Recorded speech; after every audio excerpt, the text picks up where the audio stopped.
ইচ্ছে হলো তাইতে তোমাদের সকলকে স্বাগত জানাই। আজ আমি তোমাদের গরমকালের খুবই উপাদেয় একটা খাবার করে দেখাবো, যেটা কিনা টক দই। টক দই সবাই কিনে খাও, আবার অনেকে বাড়িতেও পাতো।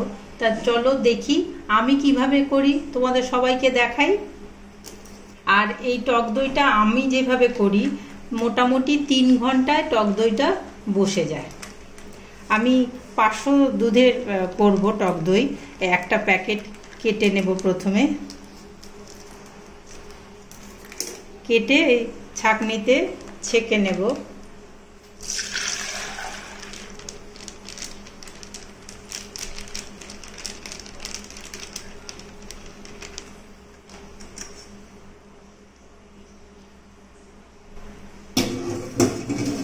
এবার এটা আমি গ্যাসে ফুটতে দেব। গ্যাসটা জ্বালিয়ে আমি বসিয়ে দিয়েছি, একদম লো ফ্লেমে বসিয়েছি। আর এটা বেশ খানিকক্ষণ ফুটবে। লো ফ্লেমে দুধটা বসিয়ে দিলে উতলে বাইরে পড়বে না, আর এটা ফুটে একটু কমে যাবে দুধটা। এবার ফুটতে থাকুক, ফিরে আসছি আমি কিছুক্ষণ পর।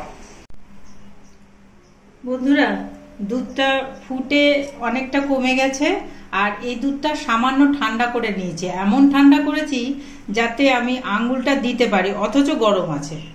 এই রকম অবস্থায় দই পাততে হবে।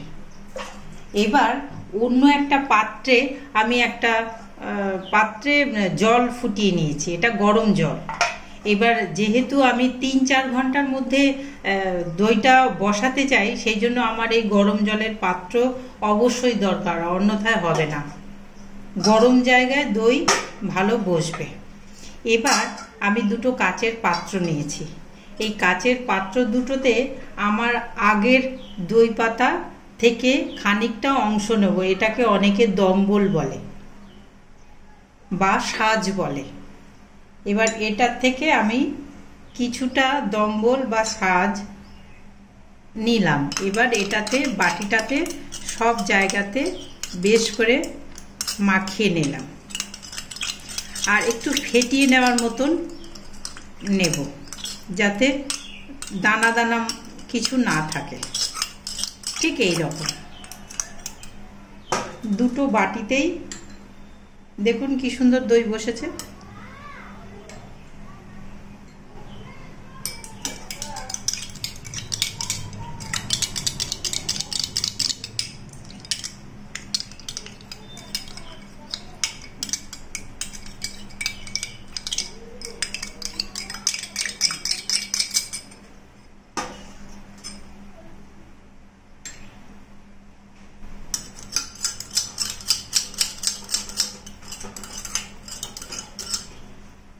মাখিয়ে নিয়েছি।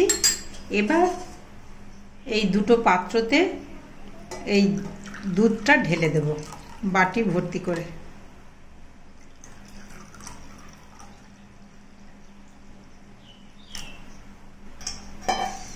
বাকি দুধটা রইল। চামচের সাহায্যে বেশ করে নাড়িয়ে নেব দুটো পাত্রেই।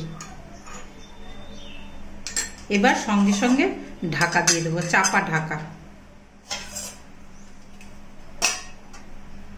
আর এই অবস্থায় 3-4 ঘন্টা এখানে হাতই দেব না, নাড়াবই না। 3-4 ঘন্টা পর ফিরে আসছি। ফিরে এলাম 3 ঘন্টা পর। আমি গরম ওই পাত্রটার ওপর থেকে সরিয়ে নিয়েছি, এখানে নামিয়ে নিয়েছি, আর ঢাকাটা খুলছি। একদম বসে গেছে দই। এই যে আমি কেটে একটু দেখাচ্ছি।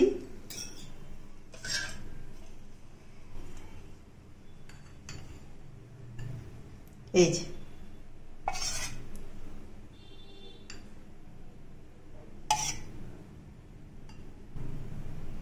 এইভাবে করে দেখবেন বন্ধুরা, খুব টক কম হয়, আর জমাট বেঁধে যায়, আর চিনি ছাড়া, লবণ ছাড়া এমনিই খাওয়া যায়। দই তো লবণ আর চিনি দিয়ে খেতে নেই, খায় অনেকেই, কিন্তু না খাওয়াই ভালো। তাই এইভাবে শুধু চিনি বা লবণ ছাড়া খেয়ে দেখবেন, উপকার শরীরের পক্ষে, ভালোও লাগবে। আর গোটা ভিডিওটা এইভাবে আমার সাথে থেকে দেখলেন বলে আপনাদের সকলকে ধন্যবাদ জানাই। এইভাবেই আমাকে সাপোর্ট করবেন, আর ভালো লাগলে লাইক কমেন্ট করবেন অবশ্যই। আর আপনার বন্ধু বান্ধব আত্মীয় পরিজনদের কাছে আমার চ্যানেলটাকে শেয়ার করবেন, তাদের দেখতে বলবেন। আর আপনারাও আমার সঙ্গে থাকবেন, লাইক কমেন্ট দেবেন, জানাবেন কিরকম লাগলো। আজকের মতন আসি তাহলে।